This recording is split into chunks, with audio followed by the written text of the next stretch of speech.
سنان اس سے کہنے لگا، اتنے اچھے لباس کا تم نے یہاں بیٹھ کر ستیہ ناش کر لیا ہے۔ سنان نے زمین پر بیٹھ کر رومال سے لباس پر لگا ہوا کیچڑ صاف کرنا شروع کر دیا۔ نہیں سنان، پاسکل نے اس کا ہاتھ پکڑ لیا، اس لباس کو یوں ہی میلا کچیلا اور کیچڑ سے بھرا ہوا رہنے دو۔ وہ کیوں؟ سنان کھڑا ہو گیا۔ تمہارا دیا ہوا زرد گلاب کا یہ پھول ہمیشہ اس کیچڑ آلود لباس پر لگا رہے گا۔ اس کی شکنیں مجھے اس خوبصورت دوپہر کی یاد دلائیں گی جب میں تمہاری برساتی پر لیٹی درختوں کے چھدرے پتوں میں کرنوں کی جھلمل دیکھ رہی تھی۔ اس پر لگی ہوئی یہ گھاس، چند پتے، مٹی اور پھر یہ کیچڑ مجھے بوئے ڈی بولن میں سین کے کنارے تمہارے ساتھ گزارے ہوئے آج کے دن یاد دلائیں گے۔ ان سب میں یادوں کی مہک رچ گئی ہے۔ سنان نے کیچڑ سے بھرا ہوا رومال جیب میں ڈال لیا۔ تم نے خود ہی تو کہا تھا میں کل کے بارے میں نہیں سوچا کرتی۔ یہ کل کی بات تو نہیں سنان، یہ تو آئندہ صدیوں کے تذکرے ہیں۔ بہرحال، سنان برساتی پر بیٹھ گیا، تم ضرور اس کیچڑ آلود لباس کو جوں کا توں سنبھال کر رکھ لو، مجھے کوئی اعتراض نہیں، بلکہ یہ محمد بکر الجزائری کا دیا ہوا کیک بھی آئندہ صدیوں کے لیے رکھ چھوڑو، یہ تو ابھی کھایا جائے گا۔ پاسکل کو ایک دم اپنی بھوک یاد آ گئی اور وہ سنان کے پاس آ بیٹھی۔ کھانے کے بعد سنان نے سگریٹ سلگا لیا۔ اب شام ہونے کو تھی، درختوں کے سائے لمبے ہو کر دریا کے درمیان تک چلے گئے تھے، سامنے والے کنارے پر بیٹھے ہوئے لوگ بھی جا چکے تھے، کشتی پر آیا ہوا فرانسیسی خاندان بھی اب وہاں موجود نہ تھا۔ بوئے ڈی بولن اور دریا سین کے کناروں پر ایک ہلکی سرمئی چادر بچھ رہی تھی۔ ہوا اب قدرے تیز ہو چکی تھی اور خنکی خوشگوار ہونے کی بجائے اب ہلکے ہلکے بدن کو کوٹ رہی تھی۔ پاسکل اپنے دونوں بازو آغوش میں سمیٹے گھٹنوں پر سر رکھے دریا کے سطح پر نظریں جمائے کچھ سوچ رہی تھی۔ ہوا کا ایک جھونکا آیا اور اس نے ایک جھرجھری سی لی۔ سنان نے گھاس پر پڑی برساتی اٹھا کر اسے اڑا دی اور اپنا بازو اس کے کندھوں پر رکھ دیا۔ پاسکل سمٹ کر اس کے ساتھ آ لگی۔ اس کی دودھیاں باہوں میں سے نم سنگ مرمر کی خوشبو اٹھ رہی تھی۔ تھوڑی دیر کی خاموشی کے بعد سنان نے پاسکل کی جانب دیکھا تو اس کی نظریں بدستور دریا کی سطح پر جمی تھیں۔ اس نے کنارے سے بھری مٹی کا ایک ڈھیلا اٹھا کر عین اس جگہ پھینکا جہاں پاسکل دیکھ رہی تھی۔ ایک چھوٹا سا دائرہ ابھرا اور پھر پھیلتا ہوا اس کے قدموں میں آ لگا۔ پاسکل مسکرا دی۔ کیا سوچ رہی ہو؟ سنان نے پیار سے پوچھا۔ میں سوچ رہی ہوں کہ کیا اس کرسمس پر بھی میں اپنے کمرے میں کرسمس کا درخت سجائے اکیلی ہی بیٹھی رہوں گی؟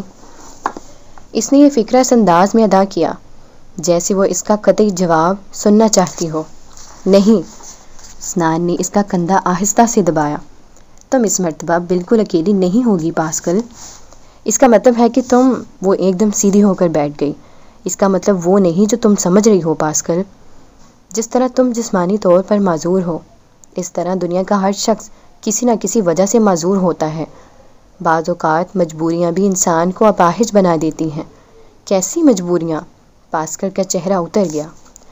ایک مشرقی معاشرے کی مجبوریاں، سنان نے آہستہ سے کہا، جنہیں شاید تم ایک مغربی لڑکی سمجھنے میں ناکام رہے۔ پاسکل، پاکستان میں میرے ماں باپ اور بہن بھائی میرا انتظار کر رہے ہیں۔ میں نے ان سے وعدہ کیا تھا کہ میں چند ماہ میں واپس لوٹ آؤں گا۔ میں ان کے پیار اور خلوص کے خوبصورت بندھنوں میں بری طرح جکڑا ہوا ہوں۔ یورپ میں تو ایسے مشرقی پیار اور خلوص کو جانچنے کے لیے پیمانے بھی نہ ہوں گے۔ مجھے ہر صورت واپس جانا ہے۔ میری بہنیں ایک ایسے بھائی کا انتظار کر رہی ہیں جو انہیں دنیا جہاں سے پیارا ہے۔ میرے بھائی ایک ایسے دوست کے انتظار میں ہیں جس کے ساتھ وہ اپنا دکھ سکھ بانٹ سکے۔ میرا باپ مجھے اس لیے اپنے پاس دیکھنا چاہتا ہے کہ میں اس کی کمزور باہوں کا سہارا بن سکوں، اور پھر میری ماں، وہ ایک بیٹے کی راہ تک رہی ہے جس کے چہرے پر وہ سحری سجانا چاہتی ہے۔ مجھے ہر صورت واپس جانا ہے، اور اگر یہ تمام جذبات ایک ہی ہستی میں موجود ہوں تو پاسکل اس سے کہنے لگے، میں بھی تمہیں بے پناہ پیار کرتی ہوں، میں بھی تمہارے ساتھ اپنے دکھ بانٹنا چاہتی ہوں، میں بھی چاہتی ہوں کہ تم میری کمزور باہوں کا سہارا بن جاؤ۔ مجھے بھی زندگی کے طویل اور اذیت ناک سفر کے لیے ایک ساتھی کی ضرورت ہے۔ تم پھر کہو گے کہ ایک پاکستانی لڑکی اپنے جذبات کا اظہار اس طریقے سے نہیں کرتی۔ تم ہی بتاؤ سنان، میں اور کیا کروں؟ تم خود جانتے ہو کہ میرے احساسات تمہارے بارے میں پسندیدگی اور صرف دوستی تک ہی محدود نہیں رہے، ان میں شدت آ چکی ہے۔ ادھر تم نے کبھی بھی کھل کر اپنے جذبات کا اظہار مجھ سے نہیں کیا۔ سنان، اگر تم صرف مجھے ایک مرتبہ یہ کہہ دو کہ تم مجھے پسند نہیں کرتے تو میں بھی اسی وقت یہاں سے چلی جاؤں گی، لیکن اگر تمہارے دل میں میرے لیے تھوڑی سی جگہ بھی ہے تو پلیز کہہ دو، میں ترس گئی ہوں۔ پاسکل، تمہیں معلوم ہے کہ پیرس میں آتے وقت گاڑی میں نے ہی تم سے ملنے کی خواہش کا اظہار کیا تھا۔ سنان بے حد سنجیدہ تھا اور رک رک کر باتیں کر رہا تھا، ایک خواہش جو پسندیدگی سے شروع ہوئی، پھر تمہاری طرح میرے احساسات بھی پسندیدگی اور دوستی کی حدیں عبور کر کے ایک طوفانی کیفیت سے دوچار ہو گئے۔ میں تم سے اپنے جذبات کا اظہار جان بوجھ کر نہیں کرتا رہا، مجھے معلوم تھا کہ میں ہر صورت یہاں سے چلا جاؤں گا۔ میں نہیں چاہتا تھا کہ میرے جانے پر تم ایک مرتبہ پھر اتاہ گہرائیوں میں ڈوب جاؤ۔ سنان، ایک صورت اور بھی تو ہو سکتی ہے۔ پاسکل کی نیلی آنکھیں جذبات کی شدت سے جل رہی تھیں۔ سنان نے اپنی ہتھیلی سختی سے لبوں پر جما لی، اسے معلوم تھا کہ پاسکل اب کیا کہنے والی ہے۔ میں جب تمہیں پیرس میں رہنے کے لیے کہتی ہوں تو اس کا مطلب ہوتا ہے کہ تم میرے پاس رہو، اور اگر تم میرے پاس رہو کہیں بھی، کسی شہر میں بھی، لاہور میں نہیں پاسکل، سنان نے قدری درشتی سے کہا۔ مگر کیوں؟ میں تمہارے ساتھ چلنے کو تیار ہوں۔ پیرس میں دریا سین کے کنارے آج شب یہ حسین منصوبے بنا لینا بے حد آسان ہے، مگر وہاں لاہور میں گوال منڈی اور چوہٹہ مفتی باکر جیسے علاقوں میں زندگی بسر کرنا بے حد دشوار ہے۔ میں ایک درمیانے درجے کی حیثیت کا انسان ہوں، ایک یورپی بیوی کے لیے جن لوازمات کی ضرورت ہے وہ میں کبھی بھی میسر نہیں کر سکوں گا۔ لیکن میں تو کچھ بھی نہیں مانگ رہی، میں اپاہج ہوتے ہوئے بھی گھر کا سارا کام خود کر سکتی ہوں۔ کل میں نے تمہارے لیے کافی اور سینڈوچ بنائے تھے نا، میں نوکری بھی کر لوں گی۔ پاسکل، مجھے اپنے معاشرے کی اونچ نیچ کا علم ہے۔ ہمارے ہاں شادی صرف ایک فرد کی نہیں ہوتی، اس میں خاندان کے تمام افراد کی خواہشات کا دخل ہوتا ہے۔ ایک کامیاب شادی کے لیے جہاں میاں بیوی کا باہمی اتفاق ضروری ہے، اس سے کہیں زیادہ رشتہ داروں کی خوشنودی کا خیال رکھنا پڑتا ہے۔ تم ایک اجنبی معاشرے کی فرد کی حیثیت سے اس میں ناکام رہو گی، اور میں تمہیں کسی حال میں بھی سوگوار نہیں دیکھ سکتا۔ تم اپنے خاندان سے علیحدہ کیوں نہیں رہ سکتے؟ پاسکل اس سے کہنے لگی، یہ میرے بس کی بات نہیں، وہ میرے وجود کا لازمی حصہ ہیں، میں ان کے بغیر بھی خوش نہیں رہ سکتا، سنان نے جواب دیا۔ سنان، میں تمہاری زبان سیکھ لوں گی، تمہاری معاشرت کو اپنا لوں گی، تمہارے ہاں کی لڑکیوں جیسا لباس پہنوں گی۔ تمہیں نے تو کہا تھا کہ میں جھمکے پہن کر بالکل ایک پاکستانی لڑکی لگتی ہوں۔ نہیں پاسکل نہیں، سنان نے بار بار سر ہلایا۔ پھر تمہارے جذبات میں اتنی شدت پیدا نہیں ہو سکی جو تمہیں سب کچھ چھوڑ کر میرے پاس رہنے پر مجبور کر دے۔ نہیں، یہ بات نہیں پاسکل، مجھے تم سے بے انتہا محبت ہے، اور اس احساس نے میرے اندر پہلی مرتبہ جنم لیا ہے۔ اس احساس کی وجہ سے میں تمہیں دکھی نہیں دیکھ سکتا۔ مجھے معلوم ہے تم وہاں خوش نہ رہ سکو گی، پاسکل کہنے لگی، اور اگر میں تمہارے ساتھ رہ کر دکھی ہونا پسند کروں تو پھر تم مجھے بے حد دکھی کرو گی۔ لیکن تم نے گفتگو کے آغاز میں یہ کیوں کہا تھا کہ میں اس مرتبہ کرسمس پر اکیلی نہیں ہوں گی؟ میرا مطلب تھا کہ تمہارے پاس ان دنوں کی حسین یادیں ہوں گی، ایک خوبصورت احساس جو بہت کم لوگوں کے نصیب میں ہوتا ہے۔ کیا تم اپنے آپ کو آج کا چمکیلا دن یہاں گزارنے کے بعد مختلف محسوس نہیں کرتی؟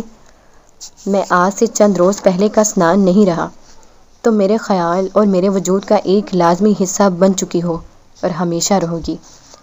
صرف احساس اور یادوں سے روح کی تنہائی دور نہیں ہو سکتی، پاسکل نے جواب دیا۔ ہو سکتی ہے پاسکل۔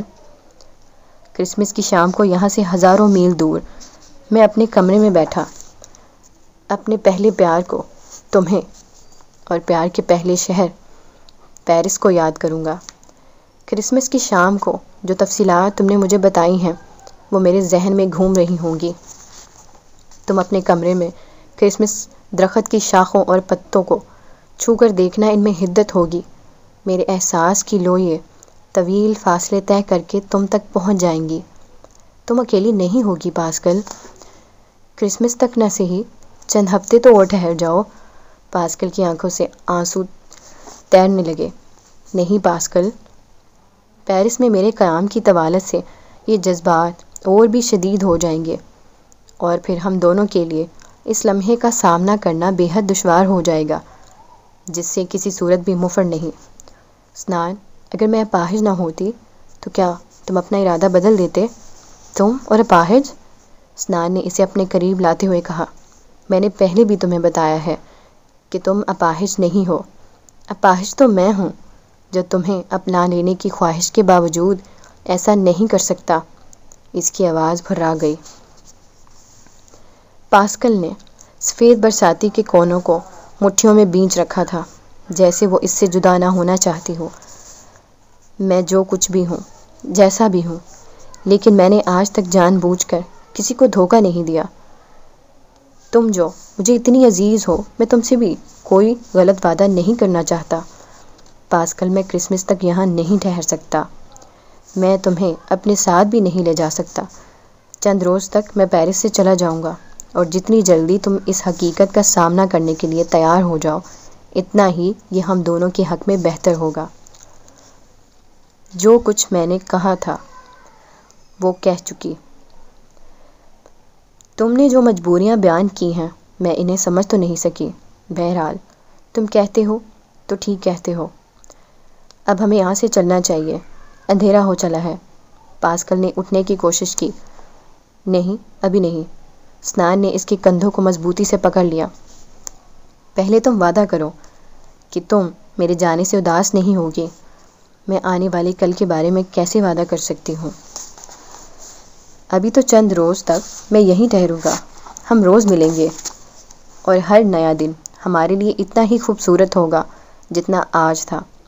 یہ تو سوچو کہ آنے والے کل کے بعد ہزاروں کل اور آئیں گے بقول تمہارے۔ آنے والی صدیاں، اور ان طویل برسوں میں کیا تمہیں اس احساس سے خوشی حاصل نہ ہوگی کہ کم از کم ہم دونوں نے اتنے خوبصورت لمحے اس شہر میں سین کے کناروں پر اکٹھے گزارے تھے، اور پھر یہ احساس کبھی بھی تم سے جدا نہ ہوگا، ہمیشہ کے لیے۔ آج سے 1 سال بعد، 10 سال بعد، ہزاروں میل دور ایک ایسا شخص ہوگا جو تمہیں اس لمحے بھی یاد کر رہا ہوگا۔ ان دنوں کی مسرتیں اس کے دل میں ایک ایسی لو جلائیں گی جس کی گرمی زندگی کی تاریک اور سرد راہوں میں اسے سکون اور اطمینان بخشیں گی، صرف تمہاری وجہ سے پاسکل۔ سنان، تم ایک لمحے کے لیے بھی یہ نہ سوچو کہ میں ان ڈھیر ساری خوبصورت یادوں کے لیے شکر گزار نہیں ہوں۔ میں تو بہت ہی خوش قسمت ہوں، مجھے تم نے اتنی خوشیاں دی ہیں کہ میں ان کا تصور بھی نہیں کر سکتی تھی۔ صرف میں بھی تو انسان ہوں، میرے اندر بھی دوسرے انسانوں کی طرح خواہشیں سر اٹھاتی ہیں۔ مجھے ایک خوشی ملتی ہے تو میں اس کے دوسرے سرے جا کر ایک اور خوشی کی تلاش کرتی ہوں، اور پھر اسی طرح میرا جی چاہتا ہے کہ خوشیوں اور مسرتوں کا یہ سلسلہ کبھی ختم نہ ہونے پائے۔ یہ سلسلہ کبھی ختم نہ ہوگا پاسکل۔ خوشی اور اطمینان کے ان لمحوں کو اپنے اندر سمو لو۔ تمہارے اندر بھی جو لو جل رہی ہے وہ ان لمحوں کو ہمیشہ تابناک رکھے گی۔ تم ٹھیک ہی کہتے ہو سنان، میں پہلے سے بہت بہتر محسوس کر رہی ہوں، اور اب میرے لیے تم سے جدائی کا تصور اتنا اذیت ناک نہیں رہا، کم از کم اس وقت۔ آج کا دن کتنا خوبصورت تھا، کل بھی ایک ایسا ہی دن آئے گا۔ میں وعدہ کرتا ہوں، بس اب تم یہ آنسو پونچھ ڈالو۔ بلکہ سنان نے جیب سے رومال نکال کر پاسکل کی آنکھوں پر رکھ دیا۔ پاسکل نے رومال کے ساتھ اپنے آنسو پونچھ لیے۔ رومال پر لگی ہوئی تھوڑی سی مٹی واصلے کے گالوں پر بھی لگ گئی۔ سنان نے جیب سے سگریٹ نکال کر سلگا لیا اور اٹھ کھڑا ہوا۔ پاسکل نے سر اٹھا کر اس کی جانب دیکھا اور مسکرا کر اپنے ہاتھ پھیلا دیے۔